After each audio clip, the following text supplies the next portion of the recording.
The final topic in this lesson is tangency problems.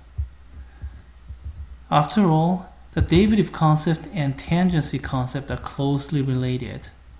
We use the tangent line or the slope of the tangent line to define the derivative. So we have secant line converging to tangent line, kind of like that. Consequently, we can always go backward and find out the tangent line from derivative computation. And here's one such example. Find out an equation of the tangent line of the given graph at the specified point. Say, for example, here it is. We have a certain function here, and then a point is given, and we have to find out the equation of the tangent line. How do you handle that? If you calculate the derivative, evaluate it at this point, that's going to be the slope of the tangent line. If you know the slope and if you have a point, then you can find out an equation of the tangent line. In short, we have to do something like this. So find out, well, x0 is given. In this particular problem, it was given as x equal to 3. So by plugging in, you can find out the y-coordinate. You can find out the derivative. You can find out the slope by plugging in for the second time. And then we can find out the slope-intercept equation. Actually, you know what? I would rather suggest step 0 of this problem, the recognition, because it's often more convenient to solve a problem if you know the form of the answer in advance. So this is where you're headed.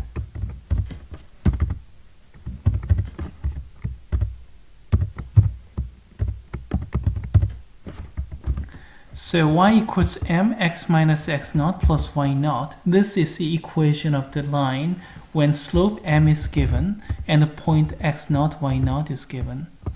x0 is already given. It's given as 3 in this problem and then 1 in the second problem. So all you have to find out are these two, y naught and m. Y naught you can find out by directly plugging in. That's step 1. And m you can find out by taking the derivative and then plugging in. Let's go ahead and do that with this problem. Okay, here we go. Step 1, plug in x equals to 3 to this original problem. And then what do we get? 1/2 times 3 squared, square root of 3 times 3. We end up with, well, 3/2. It was just simple computation. And also you can use calculator. So, going back, you are given x0, you just found out y0, so all you need is the slope. Okay, let's find out the slope. How do you find out the slope? Find out the derivative function first using the derivative rule. But this problem has a little bit of wrinkle here. This is not square root of 3 times x, but square root of 3x. It can be rewritten as square root of 3 times square root of x. So the power form for this problem is square root of 3 times x to the 1/2 power. Apply the derivative formulae now. So that becomes just x. This one became, yes, about from the power rule you get square root of 3 over 2 x to the negative 1/2 power. And if you put everything back into traditional form, you can convert it like this. But this is just fine. This form, the power form notation is just fine. Now, this is derivative, not the slope. So you have to find out the slope by plugging in x equals to x0 to that derivative. So you just plug in x equals 3 to this expression, to the final expression. And then use calculator to find out. Actually, you didn't really need a calculator because you have some simple simplification. But if you're going to use this form, calculators will definitely be helpful. In any case, you just found out the slope. You found out y0, x naught was already given.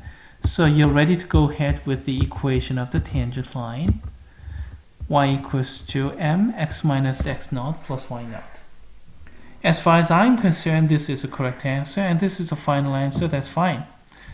However, 2 points.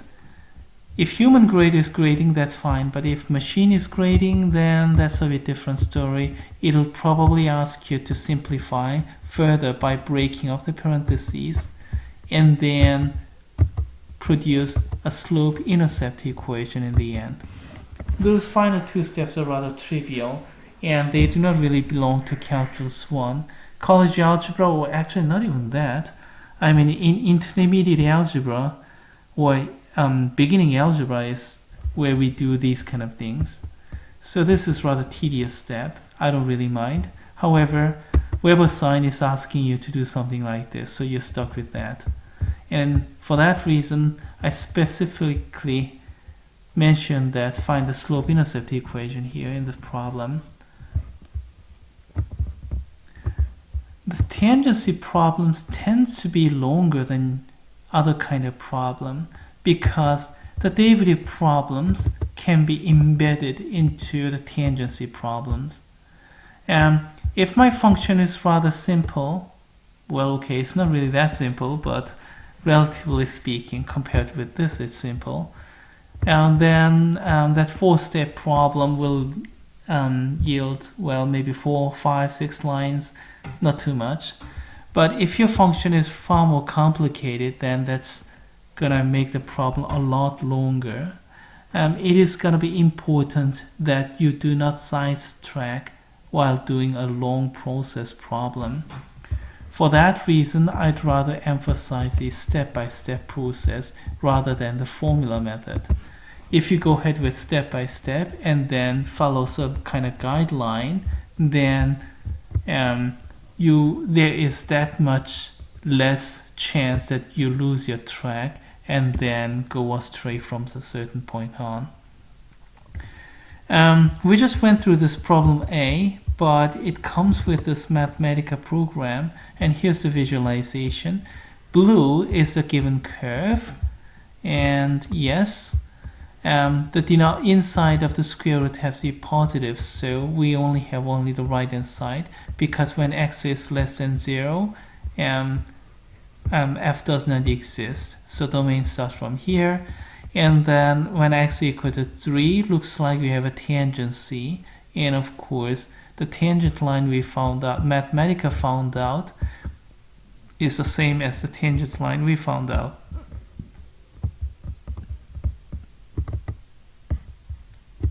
The final problem is left to the students. And this problem here, tangent line problem for this one, is obviously related to the final problem from the previous section.